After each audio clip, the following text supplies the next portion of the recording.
Assalamualaikum warahmatullahi wabarakatuh. Alhamdulillahirabbil alamin wa bihi nasta'in ala umuri dunya waddin wassalatu wassalam ala sayyidil mursalin wa ala alihi wa sahbihi ajma'in. Rabbi shrah li sadri wa yassir li amri wahlul 'uqdatam min lisani yafqahu qawli. ولا حول ولا قوة إلا بالله العلي العظيم. Kita sambung kitab Asas Aqidah Islam.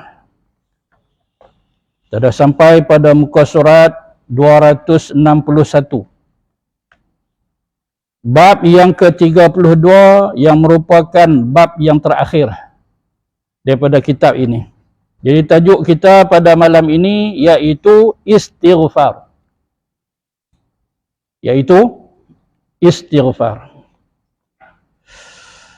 Apa maksud istighfar? Istighfar artinya kita mohon pengampunan daripada dosa. Itu maksudnya istighfar. Mohon supaya dosa-dosa kita ni diampun oleh Allah. Itu artinya istighfar.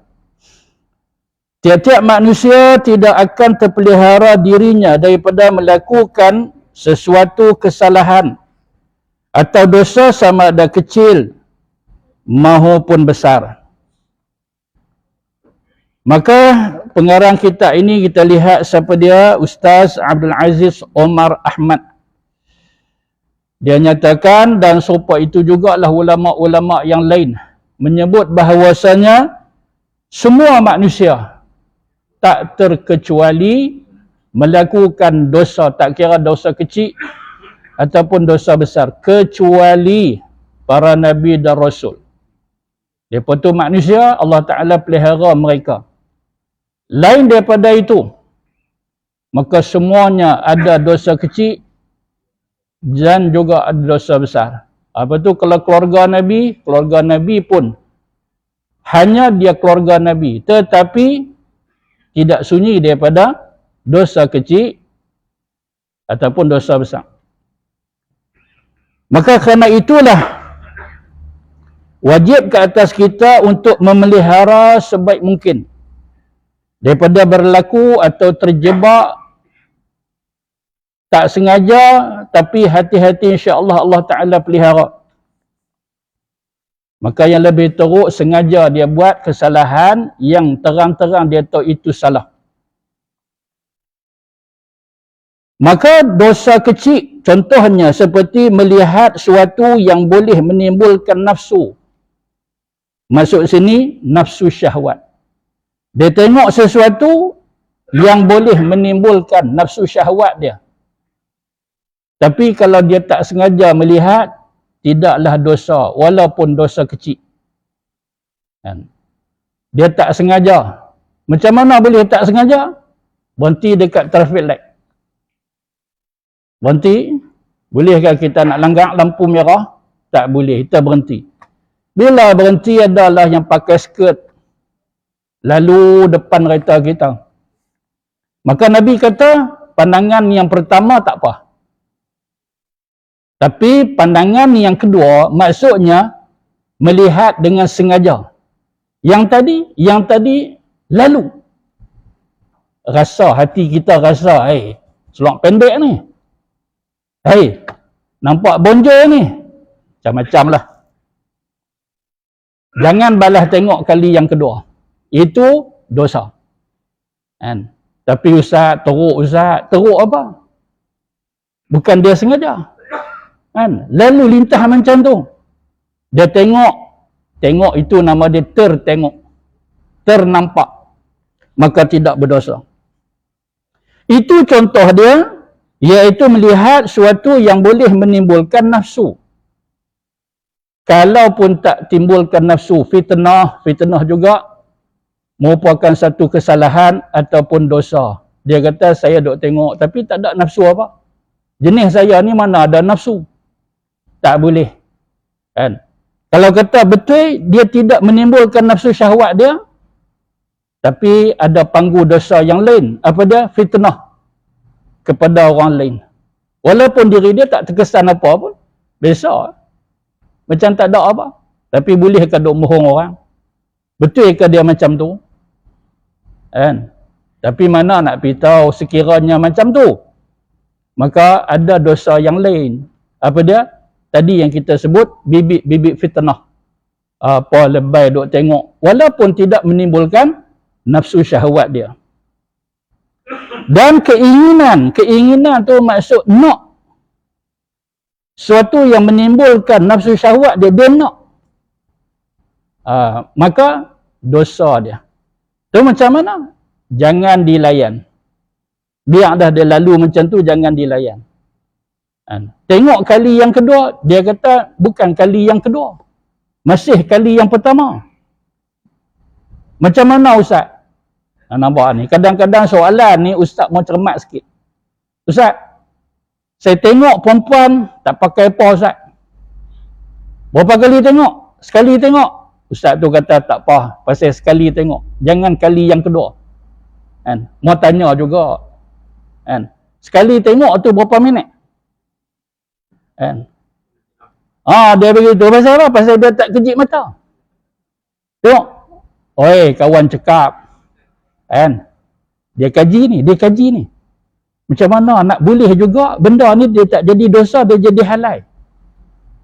Oh, macam ni maksud dia. Kerdipan mata. Dia bukan masalah kerdipan mata. Tu kalau dia tengok daripada start, dia nampak tu, macam tu mata dia. Tak pejam-pejam. Dosa. Maksud Nabi ni, pandangan mula yang dia nampak. Lantak api, hang tak tutup biji mata pun. Tetap dikira sebagai dosa. Walaupun dia tidak berkedip mata dia. Bukan pasal dia berkedip mata. Berapa kali aku nak kira ni, bukan. Jadi begitu. Ini contoh yang disebut dalam kitab ini, jenis daripada dosa kecil. Mengeluarkan kata-kata yang sia-sia. Sia-sia. Apa maksud sia-sia? Tak berfaedah. Beza tak dengan yang dosa? Dosa. Cakap yang dosa, mohong, lagi apa? Mencarut. Itu dosa. Yang ni sia-sia. Sia-sia ni tak berguna. Tu sia-sia. Tak berguna. Tak berfaedah. Nak kata dosa pun tak. Nak kata pahala pun tak. Yang tu pun tak usah buat. Dan pasal apa? Pasal kita juga dianggap sebagai rugi. Kita lepaskan masa tanpa pahala. Saya tak buat dosa. Tapi benda ini sia-sia. Benda ini tidak bermanfaat. Dan sebagainya. Banyaklah contoh-contoh dosa kecil ni. Kalau dosa besar ni ada kiraan dia. Ada kiraan dia. Walaupun ada yang kira sampai 100, 200, ada kiraan dia. Tapi kalau dosa kecil ni, tak boleh nak kira. Asalkan suatu itu bercanggah dengan syariat, maka ianya dosa kecil. Melainkan kalau membabitkan perkara yang besar, dosa besar. Tapi ingat, ni kena ingat betul. Apa dia? Dosa kecil pun boleh jadi dosa besar. Macam mana pula boleh jadi? Apabila dia bangga dengan dosa kecil dia. Apabila memang rutin harian dia buat dosa kecil. Tiap-tiap hari macam tu. Senin macam tu. Selasa macam tu. Kita ambil contoh apa dia? Yang kata dosa kecil. Lain daripada ni. Tak mahu lah. Banyak lagi kot. Ada. Dosa yang contoh ni. Dosa kecil. Kita kata ganggu orang. Dia suka ganggu. Senin ganggu, Selasa ganggu, Rabu ganggu, Khamis. Kerja dia suka duk ganggu orang. Walaupun orang tu tak sampai nak teriak. Tak ada pun luka parah dan sebagainya. Tapi tak seronok orang dengan dia ni. Tengok-tengok mula rasa tak seronok dah. Tak syok dengan dia. Pasal apa? Pasal adalah rasa tu hati kita jadi kecil hati kita dengan dia, maka dosa kecil. Tapi kalau selalu, kan, maka ia menjadi dosa besar. Ya, ulama kata apa? La saghirata bil isra. Tak ada lagi yang dikatakan dosa kecil apabila selalu kita buat. So, dia bangga. Dia seronok dengan dosa kecil dia buat, dosa besar. Dia buat dosa kecil, pergi duk habaq ke orang. Dosa jangan habaq ke orang, dia jadi besar. Lah orang tahu bukan daripada kita. Orang tahu daripada mana? Saya habaq. Kita yang bocor, kita yang bagi tahu. Tapi bab dosa apabila kita buat orang tak tahu kita habaq, ini cukup bahaya. Tahu tak cukup bahaya apa maksud dia? Amat bahaya. Orang tak tahu, dia pergi habaq. Ini daripada jenis yang disebut sebagai mujaharah. Mujaharah. Ada sebuah riwayat, setiap umat aku ni insya-Allah Allah Ta'ala akan beri pengampunan. InsyaAllah akan ada kelepasan daripada salah dia. Melainkan golongan yang mujahirin. Mujahirin iaitu apabila dia buat kesalahan dihabaq ke orang. Padahal orang tak tahu. Dia kata, tuan-tuan, ni nak habaq kan. Sementara duk tunggu duha ni nak habaq sikit. Malam tadi saya masuk reban kawan sebelah. Oh Allah, ingat aku ada ayam. Tak ada ayam, nampak? Bolehkah? Patutkah dia kata macam tu? Dia cerita macam tu. Elok tak perbuatan dia? Elok apa? Masuk reban orang. Elok lagi. Jadi, tu contoh dia, perbuatan dia, tindakan dia, disebut sebagai mujaharah. Dia duk bongkak pula. Dia pergi cerita ke orang, padahal orang tak tahu. Ni Allah Ta'ala marah. Macam mana Allah Ta'ala nak ampun ke dia ni? Allah marah. Sedangkan perbuatan dia Allah Ta'ala lindung, tutup aib dia, dia buka aib dia sendiri. Kita ni aib siapa pun kita tak boleh buka. Saya tahu, tutup. Aib diri pun tak boleh. Aib orang patah lagi. Apa tu macam mana? Apa macam mana? Nak habaq lah. Pasal apa nak habaq? Nampak? Ni jenis manusia yang gatai nak habaq ni. Ada. Gatai ni banyak. Tak satu tajuk gatai, tak kat bawah ni. Kan? Gatai pasal panau, gatai pasal nak habaq, macam-macam. Dia boleh buh dalam tajuk yang kata gatai. Tak salah gatai duk habaq. Macam tu kan. Ataupun kesalahan-kesalahan besar. Biar kita buat contoh sikit tentang dosa kecil tadi. Tapi ingat, bahawasanya dosa kecil boleh menjadi besar. Kita sebut tadi. Kemudian kita sambung di sini. Ataupun kesalahan-kesalahan besar. Seperti membicarakan keaiban orang lain. Oh, kita ingat tu kecil ke? Habaq keaiban orang lain. Tetapi sekiranya kalau untuk diadili, kita sebagai saksi kan, berhadapan dengan mahkamah, tiba kita dipanggil sebagai saksi, petuduh dan sebagainya, yang tu cerita lain. Kan? Ni dah bukan kait dengan turun saja. Kan? Geram. Ini peluang aku. Ini peluang aku. Kadang-kadang reka. Lagi teruk dosa dia. Benda ni tak berlaku, dia reka. Mana reka? Benda ni betul. Betul pun tak boleh buka aib orang. Habis itu macam mana? Selesai macam tu je. Dah lagi orang tak tahu. Buat apa nak bagi orang tahu? Islam ni syariat yang cukup indah. Seronok kita berada di bawah naungan syariat. Indahnya hidup bersyariat. Tahu tak tuan-tuan? Buku siapa susun? Indahnya hidup bersyariat. Mahal. Tapi kan, jualan dia Masya Allah. Kan? Dengan kulit yang cantik, dengan isi Muka-muka surat yang kualiti dia punya retah dia. Kemudian contoh dengan gambar yang berkala, tajuk dia yang tu. Indahnya hidup bersyariat. Nusik Kutub buat satu tafsir fi zilal al-Quran, di bawah naungan Quran. Kalau itulah cara kedudukan kita, seronok dengan syariat Allah, berada di bawah naungan Quran, tambah satu lagi sunnah, bawah naungan sunnah, hidup kita ni seronok. Pasal apa? Pasal sudah jelas dalam Quran dan sunnah macam mana cara kita nak corakkan hidup kita. Berapa nak bongkak, berapa nak cerita, berapa nak aibkan orang, tapi mainan iblis syaitan ni, itulah dia. Yang duk berlaku sekarang ini. Kalangan-kalangan ustaz kita yang didakwa, yang dituduh, diaibkan dan sebagainya. Baiklah. Maka ianya dianggap sebagai dosa yang besar. Berdusta dan lainnya.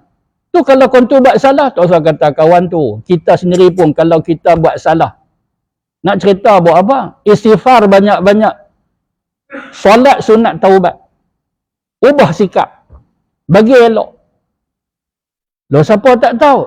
Buat apa nak bagi orang tahu? Kita dengan Allah Ta'ala bila taubat nasuha saja, hilang habis. Tak ada salah apa. Orang tu pun macam tu, tiba-tiba kita yang jahat, bongkar aib dia. Maka ia bukan perkara yang kecil, bahkan perkara yang besar. Berdusta iaitu bohong dan lainnya. Lain tu banyaklah. Jenis-jenis daripada busuk hati ni banyak. Oleh itu mereka perlu memohon keampunan. Oleh kerana itu, setiap manusia. Jangan dok kata saya tak buat salah apa ustaz. Saya tak dosa apa. Berapa saya nak istighfar. Ini pun pernah juga saya dengar. Satu hamba Allah dia kata, ustaz saya nak istighfar pasal apa? Pasal apa ni? Cuba ustaz abang mai. Pasal apa saya nak kena istighfar? Tak ada dosa apa? Oh. Cakap macam tu pula. Ni Nabi ke? Ni Rasul kan? Nabi Rasul pun istighfar bukan main. Pada Allah Ta'ala pun siap-siap dah. Istighfar. Baca Quran sungguh-sungguh Nabi kita ni. Solat malam. Bengkak-bengkak kaki. Berpecah kaki Nabi. Punya berdiri lama. Solat. Padahal Allah Ta'ala dah ampun dah dosa dia. Bagi kita. Daripada start habis syak tidur sampai cerah. Tak ambil kesempatan untuk qiyamul lail, untuk tahajud sepertiga akhir malam. Saat itu doa mustajab, saat itu Allah Ta'ala ampunkan dosa, hajat ditunaikan. Banyak lagi. Dan kelebihan kepada orang-orang yang sebagai kita sebut pendakwah bebas ke, pengkuliah ke, penceramah, waktu itulah kena bangkit. Waktu mana ni? Sepertiga akhir malam. Tak apa kata tak boleh waktu tu pun tak apa. Kita kata sebelum subuh. Bangun, bermunajat. Solat.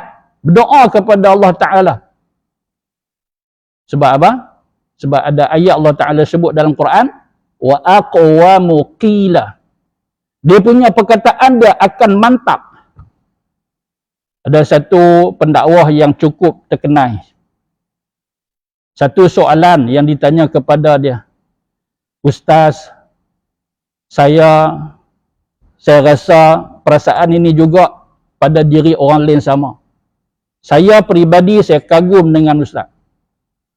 Padahal jadual Ustaz ni penuh. Sana sini.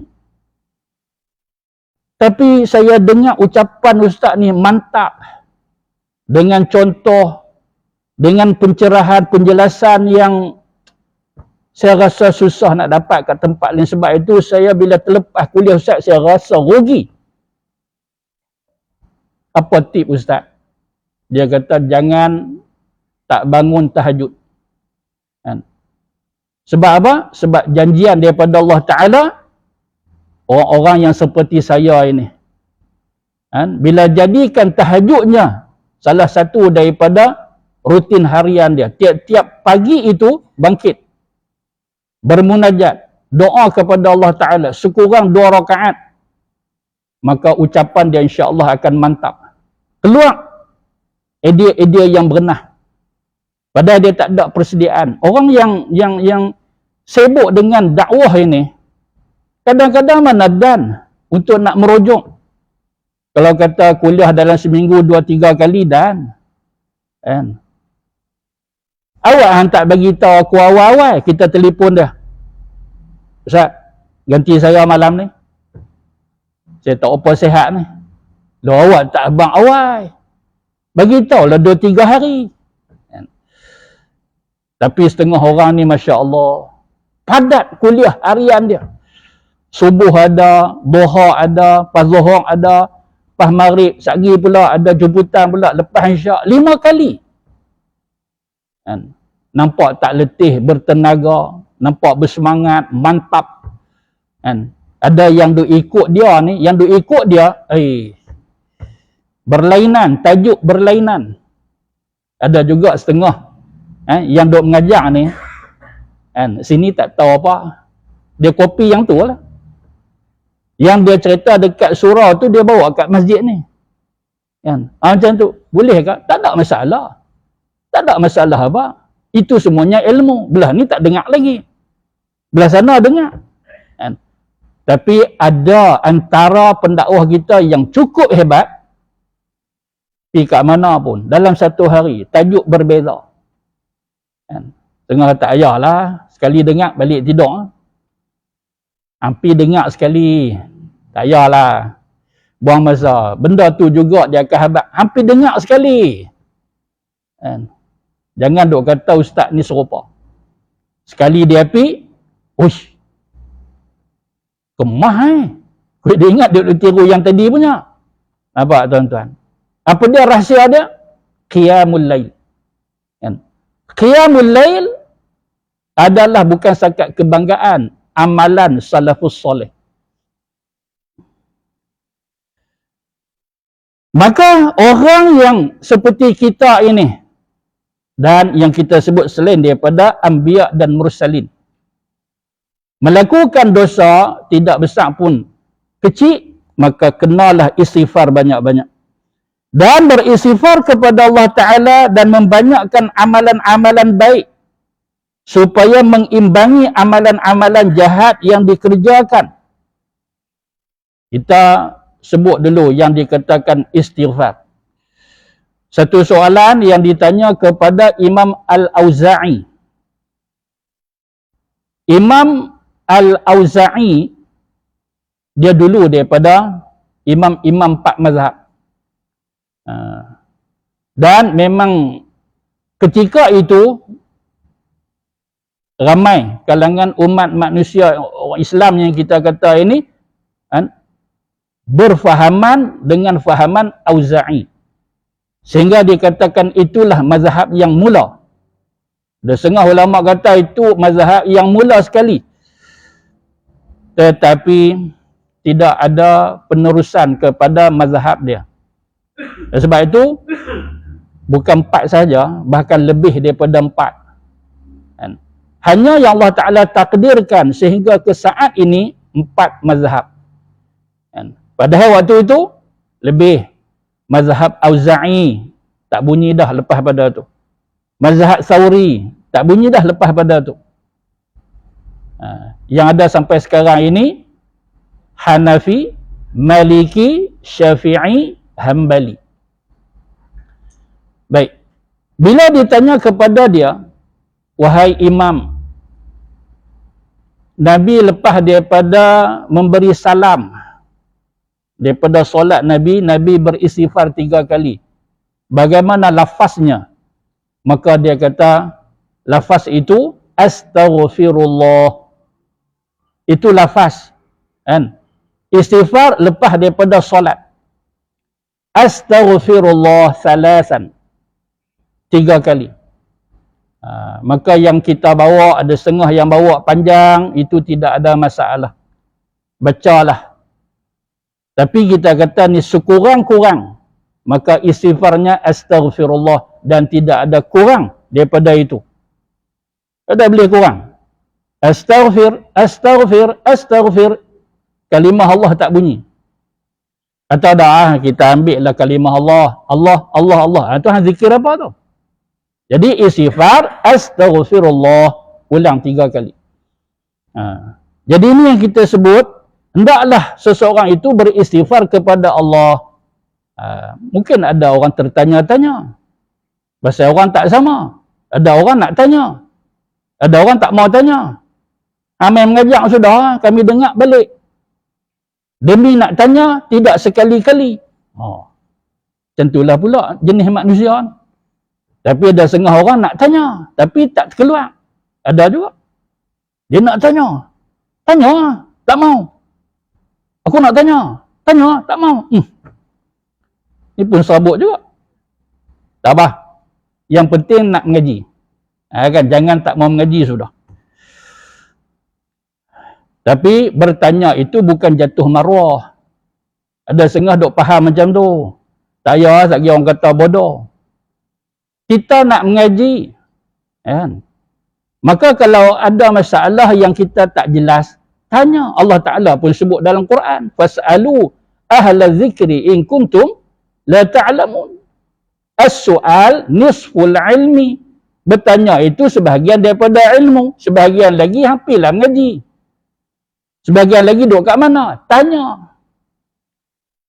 Tapi kalau nak tanya, fikir dulu. Bila nak tanya, ni isu apa ni? Orang duk sembang bab apa? Tanyalah bab tu. Jangan tanya benda lain. Itu pun tak kena juga. Kan tak boleh kot. Bukan tak boleh. Satgilah. Satgi. Habis lagi ustaz langkah nak naik kereta dia, sekat dia kat situ. Tanya dia. Pasal apa? Luang daripada tajuk. Setengah ustaz ni, dia tak suka orang duk tanya. Pasal apa? Risau dia, luang daripada tajuk. Dia prepare dah. Prepare dah. Tajuk apa dia? Tajuk dia tentang istighfar. Ni duk tanya yang bukan-bukan. Kan? Pun kadang ada juga soalan yang sensitif. Kan? Tambah-tambah dekat dah ni. Nampak? Tuan-tuan faham sendirilah. Baik. Dan membanyakkan amalan-amalan baik, apa tujuan dia? Tujuan dia untuk kita nak imbangkan balik kedudukan. Apa imbang, apa kedudukan? Ya, kita kata tadi apa dia? Kita tak sunyi daripada kesalahan dan dosa. Kita jangan nafi yang tu. Kan? Tak sunyi. Berarti ada, berlaku. Maka imbangkan balik dengan kebajikan. Dengan ketaatan. Kalau yang berlaku, sengaja ke tidak? Tak sengaja, tak apa. Tak sengaja, tak berdosa. Tapi banyakkan istighfar juga. Lakukan ketaatan. Ketaatan ini, apa yang dia boleh buat ketika itu? Sedekah-sedekah. Baca Quran. Selawat-selawat bagi banyak. Apa pun. Kan? Pasal apa? Pasal mudah. Kalau nak buat kebajikan ni bukan kata susah. Mudah sangat. Kan? Buat apa saja. Sekurang-kurang, habaq sesuatu dekat sahabat kita, kan? Perkara yang membawa kebajikan. Habaq kat dia. Kan tak tahu apa langsung. Bagi tahu ke dia. Kan? Sebab apa? Sebab ia dikira sebagai amal soleh yang dapat imbangkan balik perbuatan kesalahan, apatah lagi yang sengaja. Kan? Yang tak sengaja tak apa. Yang sengaja kita buat ini, sudah ada satu titik hitam di hati kita mau nak padam balik. Sabda Rasulullah sallallahu alaihi wasallam, ittaqillah haitsu ma kunta wa atbi'is sayyi'atal hasanata tamhuha wa khaliqin nas bi khuluqin hasan. Maksudnya, bertakwalah kamu kepada Allah Subhanahu wa taala di mana sahaja kamu berada dan iringilah perbuatan jahat yang kamu kerjakan itu dengan kerja-kerja kebaikan. Niscaya ia dapat menghapuskannya, dan bergaullah kamu dengan sesama manusia dengan pergaulan atau perangai yang elok-elok. yang baik-baik. Hadis ini adalah hadis riwayat Imam Tirmizi bernomor 1987, status hadisnya hasan daripada Abu Dzar Al-Ghifari radhiyallahu anhu. Baik, tuan-tuan yang rahmati Allah sekalian. Sebuah hadis daripada Sayyidina Anas bin Malik radhiyallahu anhu, sabda Nabi, kullu bani Adam khata'un wa khairul khata'in at-tawwabun. Riwayat Imam Tirmizi, hadis sahih 2499, dan juga Imam Ahmad dalam musnadnya 13049. Yang kita sebut tadi itu, tak sunyi kita daripada salah silap ini. Dosa kita tak boleh nak nafi. Ini penjelasan daripada Nabi sendiri. Setiap anak Adam, maksudnya manusia, ada salahnya. Tapi kalangan kita yang bagus, iaitu yang banyak bertaubat. Istighfar, paling kurang istighfar. Astaghfirullahalazim. Berapa kali? Sekurang sekali pun tak apa. Asalkan ikhlas, yakin Allah Ta'ala ampun kita. Keluar daripada hati. Bukan nak bagi syok dengar. Suara kita sedap. Serak-serak basah. Tarik lentok. Tak mau macam tu. Pasal apa? Saya tidak ada makna, tidak ada erti langsung. Biar tak apa sedap pun tak apa. Asalkan dia keluar daripada hati kita. Sedih. Rasa nak teriak. Berapa kali? Kalau banyak lebih baik. Tapi yang penting, sekali yang berkualiti. Kerana ianya lebih baik daripada banyak yang menunjuk-nunjuk. Ada orang berzikir pun nak menunjuk-nunjuk, rugi dia. Sekurang astaghfirullah, itu paling kuat, astaghfirullah. Panjang lagi, astaghfirullahallazi. Tambah tak apa, astaghfirullahalazim, allazi la ilaha illa huwal hayyu. Boleh, wal hayya boleh. Sebut banyak kali dah. Ni tak tahu saya di sini kali yang keberapa saya tak ingat. Tapi banyak kali dah saya duk sebut. Dua lafaz itu boleh. Kan? Abaikan yang kata wal hayyul qayyum, tak betul, abaikan. Kan? Selagi mana ada dalam riwayat daripada Nabi, pasal apa kita nak abaikan? Itu soalan dia. Awak Nabi tak betul ke? Hang betul daripada Nabi ke? Dua lafaz yang boleh kita sebut. Kan? Itu Ustaz nak buat masa bila? Ikut suka. Nak gila-gila boleh. Lepas maghrib kita sebut baris atas. Sagi isyak baris depan. Kan? Boleh. Astaghfirullahalazim, allazi la ilaha illa huwal hayyul qayyum wa atubu ilaih.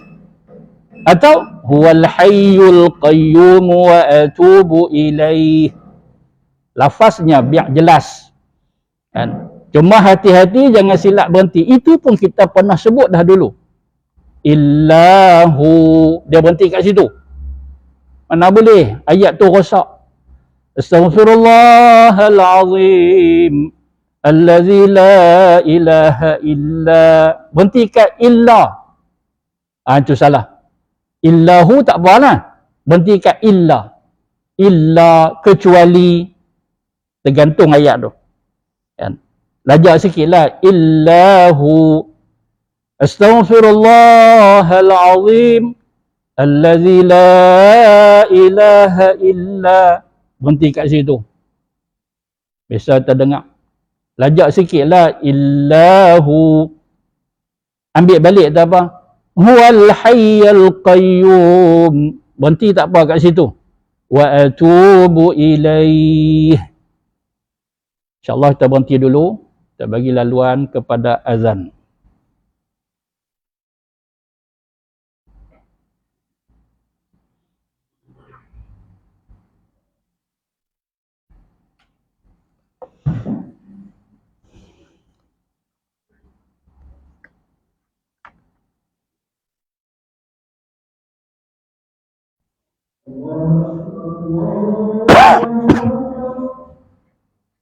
Allah.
محمد رسول الله مقوما محمودا الذي وعد.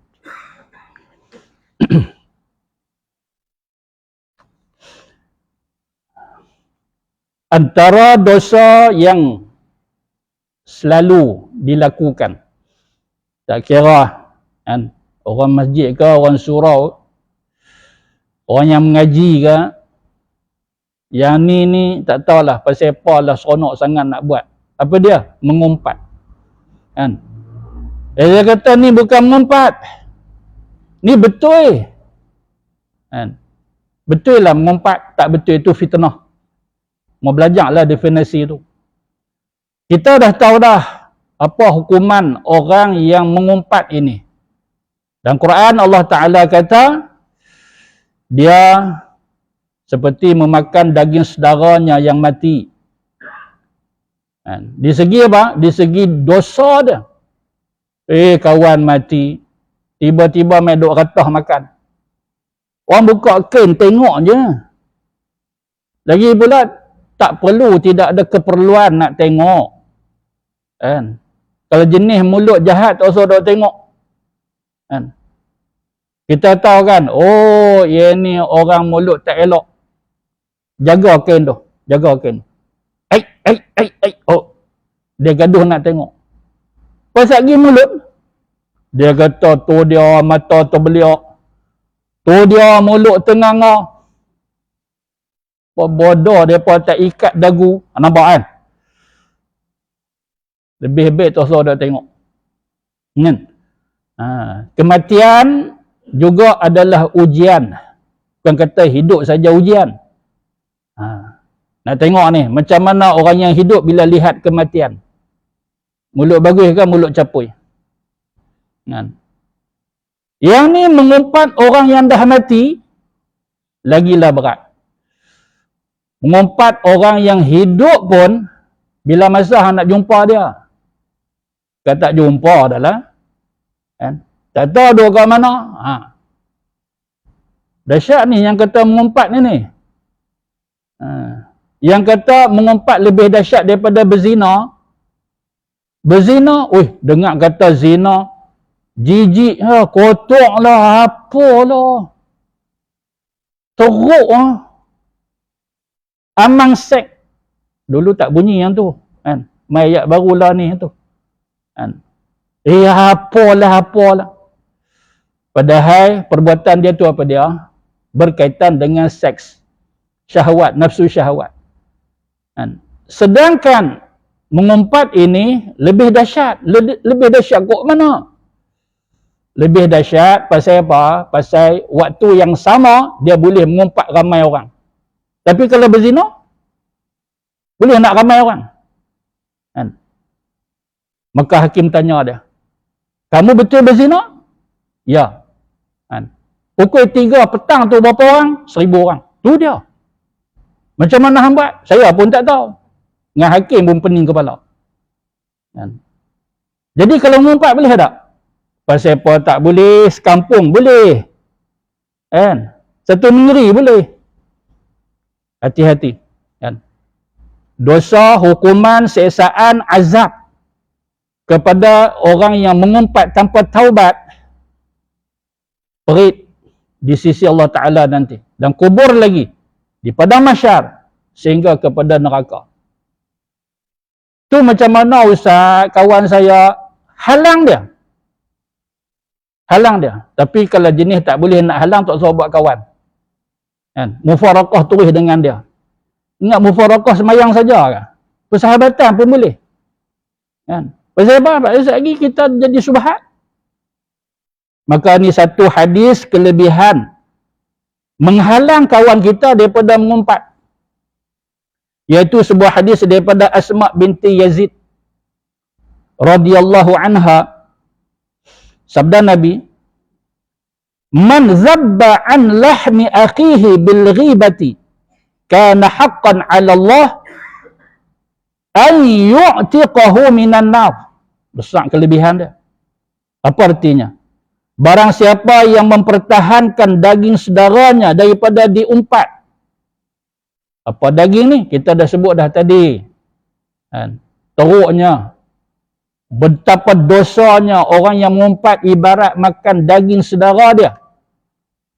Lepas tu yang ni pula, alhamdulillah ada satu orang, dia mempertahankan.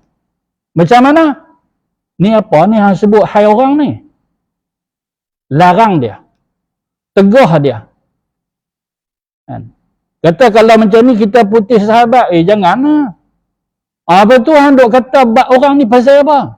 Nak kawan dengan aku, mana boleh tak kawan? Kalau tidak aku tak makan minum. Oh, punca kawan kau ni duk belanja dia.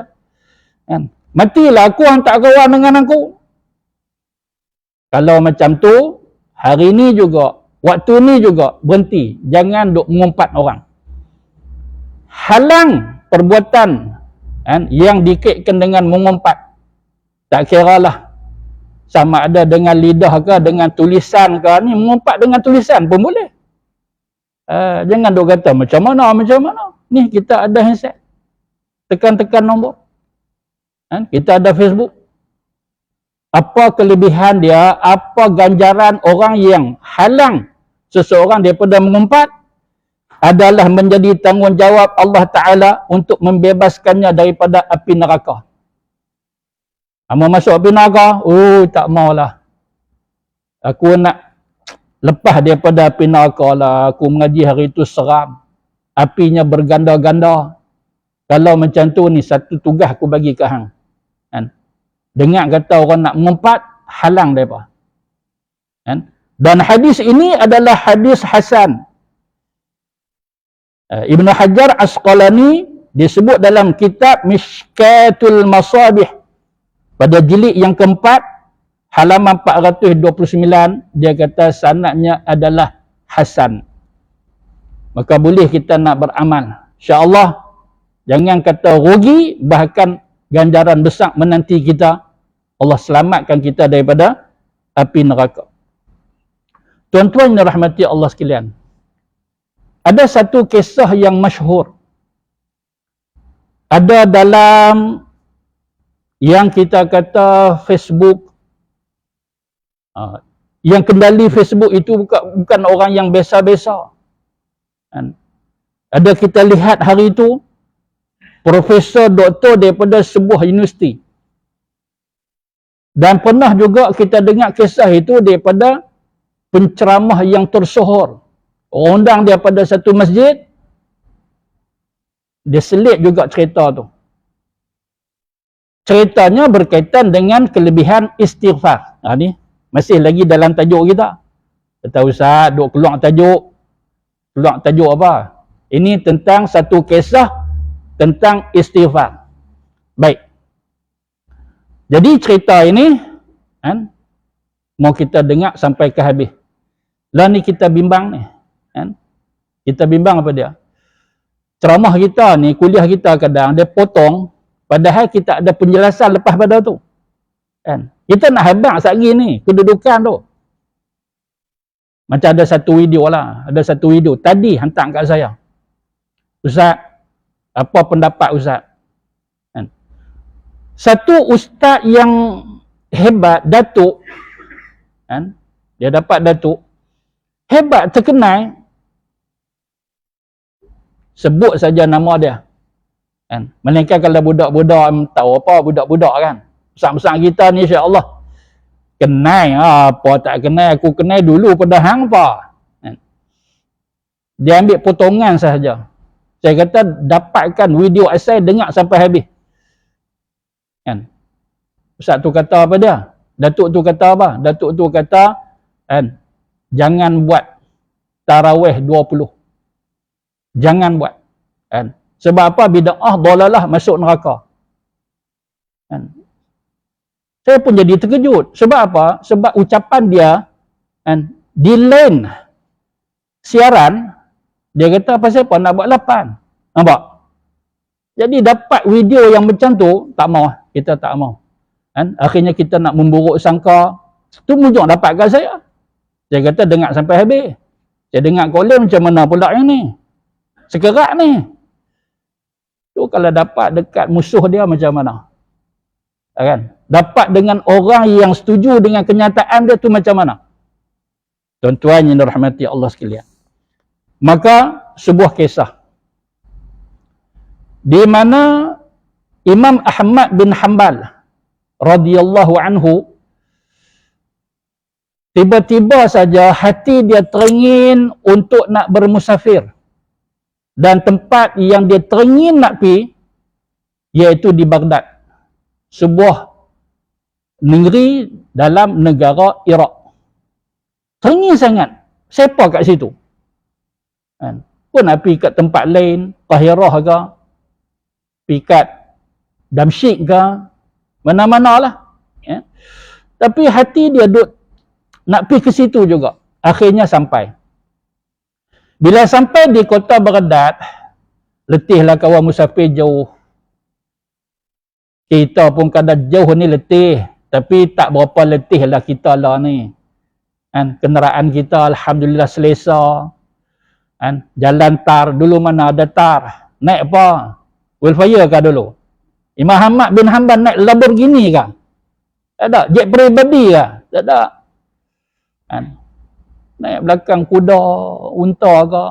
Teh. Sampai kota Baghdad, singgah masjid. Masuklah sembahyang tahiyatul masjid, rehat.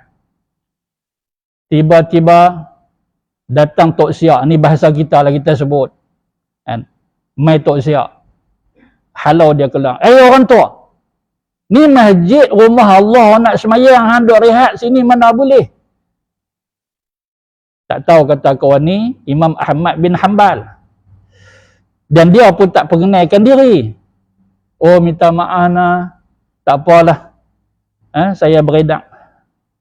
Keluar dia daripada masjid. Bila keluar daripada masjid, nak ke mana? Hati dia nak mai ke sini. Maka tempat yang selamat selesa, masjid lah. Nak pergi rumah siapa, saya tak kenal. Dia tak kenal. Cara kita, saya tak kenal lah kalau kita kan. Tak apalah. Tak boleh duduk dalam, dia duduk kat kaki 5 masjid. Mai pula. Pasal apa duduk kat sini? Dia orang tak bagi, saya dah keluar. Sini pun tak boleh. Masjid. Kan? Masa Tok Siak tu halau Imam Ahmad bin Hanbal, seorang penjual roti di seberang jalan tu tengok. Mangkitlah Imam Ahmad bin Hanbal, mangkitlah daripada kaki 5 tu. Tuan tu mai. Dia kata, tuan, pegang tangan Imam Ahmad bin Hanbal. Dia pun tak kenal siapa dia. Tuan, dia ikut saya. Kan? Pergi kat seberang, tuan duduk kat sini. Dia ada satu gerai kecil. Duduk kat sini tuan. Tuan daripada mana? Saya musafir. Oh, tak apalah, tuan rehat dulu. Kan? Saya nak buat kerja saya nak sambung kerja saya. Dia buat apa? Dia buat uli roti lah. Uli roti, dia nak jual roti. Tapi sepanjang dia duk uli, duk buat roti tu, mulut dia sentiasa beristighfar. Astaghfirullah, astaghfirullah, astaghfirullah. Imam Ahmad bin Hanbal dengar istighfar dia. Kan? Kemudian Imam Ahmad bin Hanbal tanya si pembuat roti itu, tuan, istighfar ni berapa lama dah? Dia kata, macam ni, tuan duk istighfar selalu ni, mulut sentiasa istighfar ni, dah berapa lama? Dia kata 30 tahun dah. Semenjak saya buka warung roti ni, start tu lah saya istighfar. Dan dah 30 tahun dah. Istighfar tak putih-putih.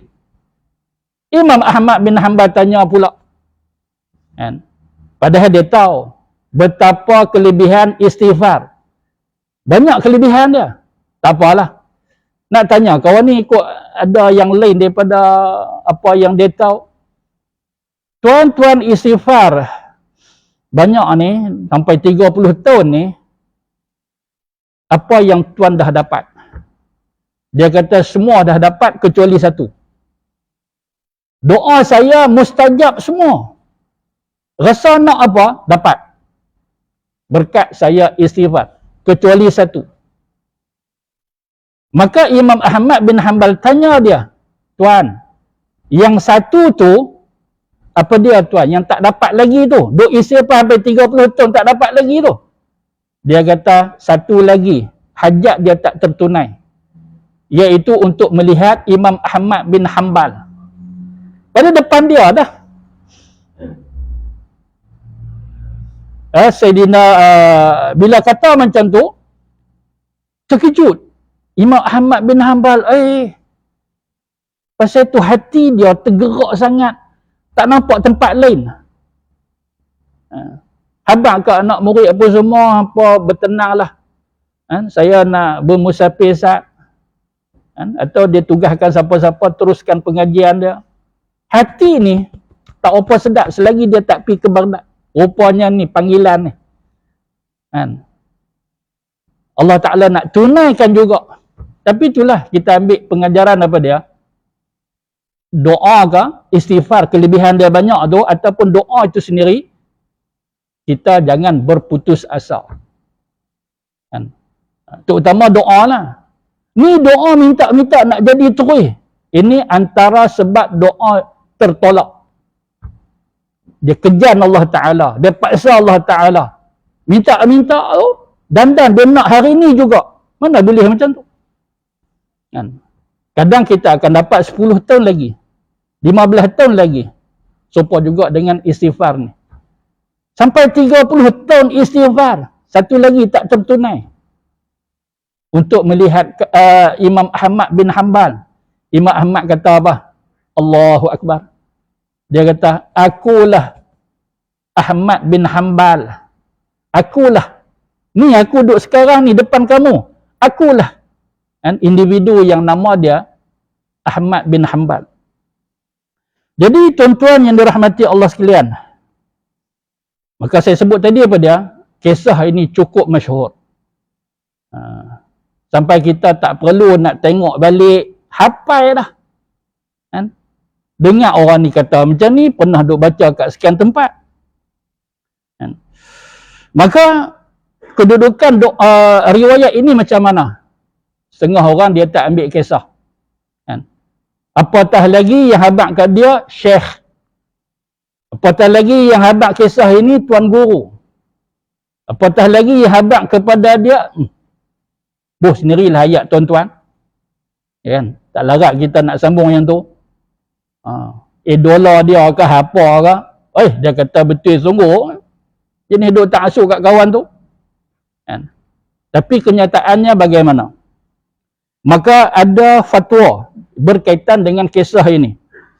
Maka apa jawab dalam fatwa itu? Wa hadhil qissah la aslun laha. Tidak ada sumber asal kepada kisah ini. Tak ada. Fi kutubit tarajim wal manaqib. Sama ada dalam kitab-kitab berkaitan dengan ulama-ulama Hanabilah, Imam Ahmad sendiri, biodata dia ke, tak ada. Dalam mana-mana kitab sirah Ahlus Sunnah wal Jamaah, tak ada. Terutamanya kitab-kitab yang berkaitan dengan Imam Ahmad bin Hanbal. Seperti mana yang disusun oleh Ibnul Jauzi, Manaqib Imam Ahmad.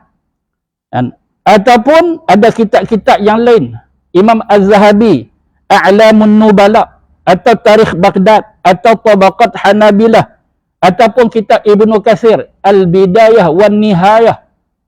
Ni, kitab tu berjilid-jilid, lebar meja ni. Lebih kurang. Kitab Al-Bidayah wan Nihayah ada di rumah saya. Ni, macam ni punya. Lebar dia. Jilid, jilid, jilid, jilid. Kisah apa yang tak ada? Kisah ni tak ada. Kan? Maka, jawapan akhir kepada fatwa itu, kisah ini adalah palsu. Nampak tuan-tuan? Berapa banyak kisah palsu yang beredar. Sama ada kuliah-kuliah atau media sosial. Maka hati-hati. Walaupun kisah ni menarik. Tu Ustaz, dia tak guna kalau kita nak istighfar. Pasal apa tak guna? Kan?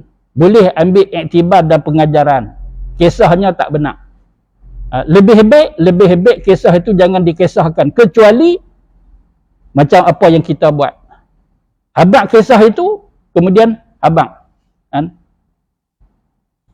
Apa yang perlu kita faham daripada kisah itu dan apa status daripada kisah ini. Status dia. Benar ataupun palsu. Jadi tuan-tuan yang dirahmati Allah sekalian. Inilah antara kelebihan istighfar. Cuma kisah tadi saja yang tidak benar. Tapi kalau banyak istighfar, hebat ke?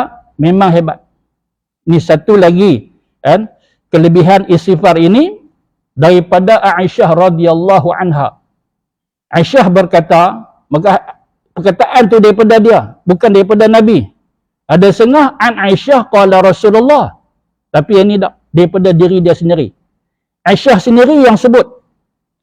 Aisyah kata apa? Tuba liman wajada fi sahifatihi istighfaran katsira. Beruntunglah siapa-siapa yang istighfar banyak dalam buku catatan dia. Banyak.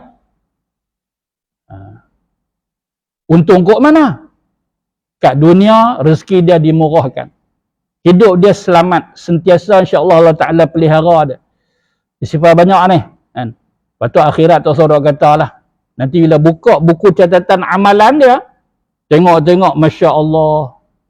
Istighfar banyak, selawat banyak. Amalan-amalan yang tidak dirosak dengan perbuatan maksiat dia. Tak dekat timbangan pula mizan, timbangan amalan. Berat syurga. Dan kenyataan Aisyah ini berada dalam Syu'abul Iman oleh Imam Baihaqi dan sanadnya adalah sahih. Tak pakai yang tu pun tak apa dah.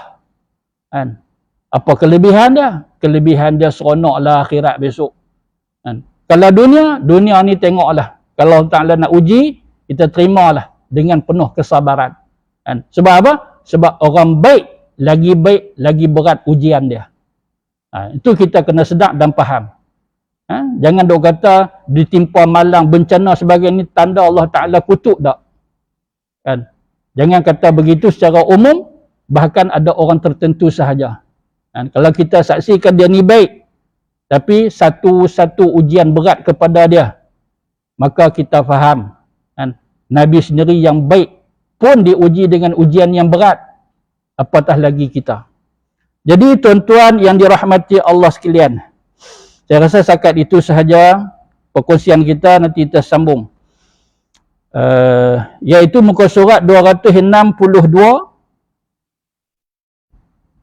baris yang ketiga. Baris yang ketiga. Saya ni tuan-tuan, saya tak berapa suka nak tergesa-gesa. Kan? Kalau nak baca bagi habis semalaman ni boleh. Tapi biarlah kita baca dan kita buat penjelasan, pencerahan. Kan? Ada kisah yang berkaitan, yang contoh dia tadi. Kan? Kita dengar sana sini, ustaz betul ke tidak ni? Ada orang yang tertanya-tanya, ada setengah tak mau nak tanya, lantak habis. Kan? Itu yang kita dah sebut tadi, jenis-jenis manusia. Maka insya-Allah kita akan sambung lagi kan, pada siri-siri kuliah kita yang akan datang kan, sedikit demi sedikit. Apabila habis sahaja kitab kita ini, maka kita akan sambung dengan kitab baru. Kan? Kitab baru kita tu tajuk dia Uqudul Lujain. Hari ini saya dah bawa. Tapi tak mula lagi. Tersimpan dulu. Kan? Habis nanti insya-Allah. Kitab berkaitan dengan rumah tangga Islam. Bagus kepada yang nak kahwin. Bagus kepada yang sedang kahwin. Bagus kepada yang tak mau kahwin. Tak mau kahwin buat apa ustaz? Amai dengar. Amai dengar. Nak tahu apa dia, amai dengar. Kan? Sungguh. Sebab apa? Sebab kupasan dia meliputi kan, tentang kehidupan kita, khusus kepada yang sedang berumah tangga, pasangan masih duk ada. Kan? Khusus. Tapi yang lain-lain pun ada. Ustaz, kalau yang ibu tunggal, kalau suami tunggal, tunggal-tunggal pun pakat mai dengar. Kan? Nak tahu macam mana kita hurai. Wallahu ta'ala a'lam. Baiklah, setakat itu sahaja. Yang benar itu daripada Allah Subhanahu wa ta'ala. Silap kurang saya tertangguh dengan tasbih kafarah. Subhanakallahumma wa bihamdika asyhadu an la ilaha illa anta astaghfiruka wa atubu ilaik. Subhanakallahumma wa bihamdik asyhadu an la ilaha illa anta astaghfiruka wa atubu ilaik. Subhanakallahumma wa bihamdik asyhadu an la ilaha illa anta astaghfiruka wa atubu ilaik. Bismillahirrahmanirrahim. Alhamdulillahi rabbil alamin wassalatu wassalamu ala sayyidil mursalin wa ala alihi wa sahbihi ajma'in. Allahumma 'allimna ma yanfa'una وانفعنا بما علمتنا وزدنا علما وعملا متقبلا يا ارحم الراحمين. اللهم احينا بالايمان وامتنا بالاسلام واحشرنا بغير الحساب وادخلنا جنة الفردوس برحمتك يا ارحم الراحمين. اللهم انا نسالك من فضلك ورحمتك فانه لا يملكها الا انت. ربنا اتنا في الدنيا حسنه وفي الاخره حسنه وقنا عذاب النار. وصلى الله على محمد وعلى اله وصحبه وسلم. Walhamdulillahi rabbil alamin. Assalamualaikum warahmatullahi